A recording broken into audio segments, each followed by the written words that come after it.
Good evening, boys and girls. Welcome back to another story time with Mr. Kefke. I hope that you had a great day at school today, and I hope that your week is going wonderful. We have a great book for you this evening. It's called Ricky the Rock That Couldn't Roll. Ricky the Rock That Could Not Roll. This was given to me by a lady at my church, and I hope that this book is encouraging to you this evening. Sit back, relax, snuggle in, and get ready for a good night's sleep. Ricky the Rock That Couldn't Roll. Over the lake and out past the bay was a green grassy hill where the rocks came to play. They would race to the top to take in the view, then roll their way down the way rocks love to do.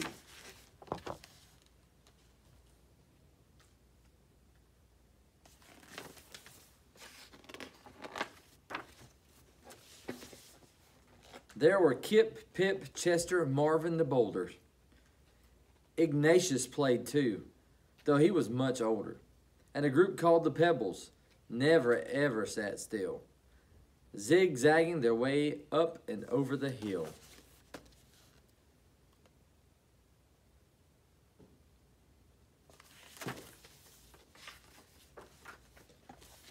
Kai was a meteorite and not from this planet, and Maya was lava, but taken for granted.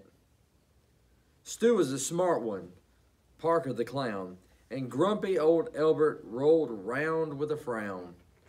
Gabby was sassy, Lacey was flair, Emma was giggly, and Hud had black hair.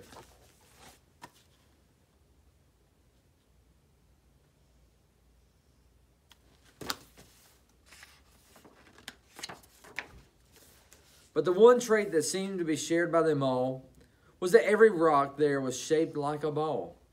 And because they were round, they could easily roll through the grass past the lake, up and over the knoll.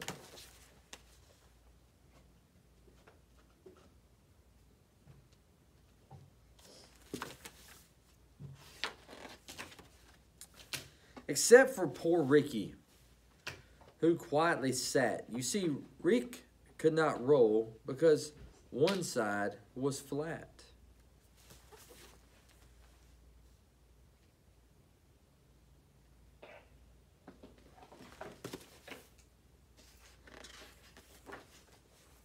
His friends didn't get it. "Come roll," they would chant. So Ricky tried but replied, "I'm sorry, I can't."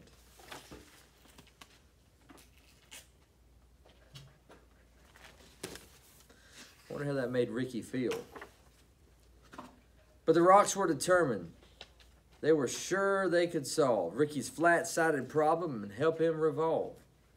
So Marvin the Boulder, with his impressive physique, carried Rick all the way to the hill's grassy peak. Then he pushed him downhill yelling, "Keep rolling, kid!" But Ricky didn't roll.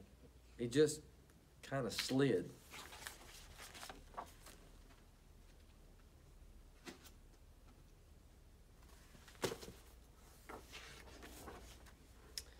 Well, the rocks weren't done, not by a mile. Surely this next try would get Rick to smile. They stuck rubber balls all over Rick, and they used big gobs of glue to get them to stick.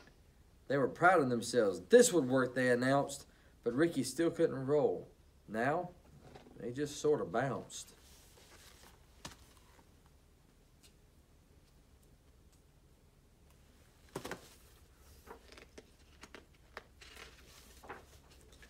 Well, they pushed and they pulled, trying every which way to get Rick to roll, but by the end of the day, nothing had worked just like Rick expected, and he ended up feeling depressed and dejected. "It's no use," Ricky sighed. "There just isn't a way, so I'll sit off to the side and watch you all play."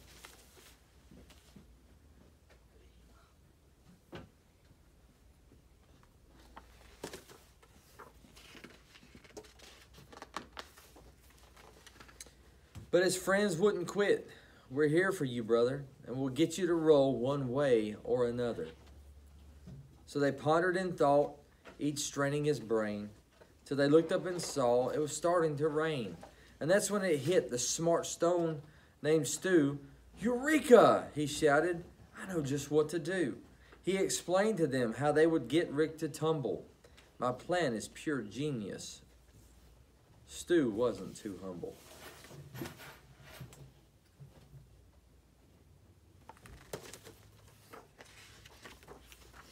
So they carried our hero down the road about a mile to the lake where they gathered up mud they could pile. On the flat side of Rick created a mound that they shaped smooth and sculpted until it was round.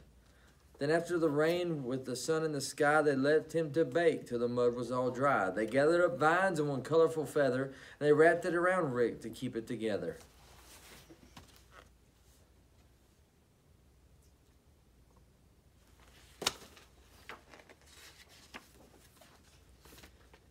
When the last knot was tied and the work was all done, the only step left was for Rick to have fun. They stood back and watched, feeling nervous and tense, as Rick breathed in deep and increased with increasing suspense. He moved slowly at first, testing out his new mold, and then, for the first time, what do you think happened?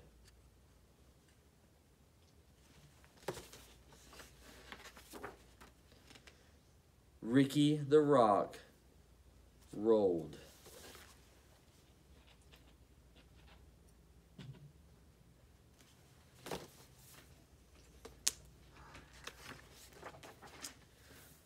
Sabria the ladybug, who'd been there from the start, felt a surge of pure joy swelling in her heart. She thought as she watched her friends play on the hill that there's always a way if there's also a will. As she said to herself as Ricky rolled up the slope, when you're surrounded by love, you always have hope.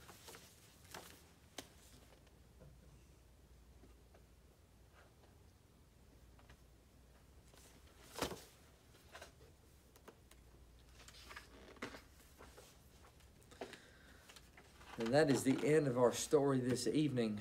I like that last line. When you're surrounded by love, you always have hope.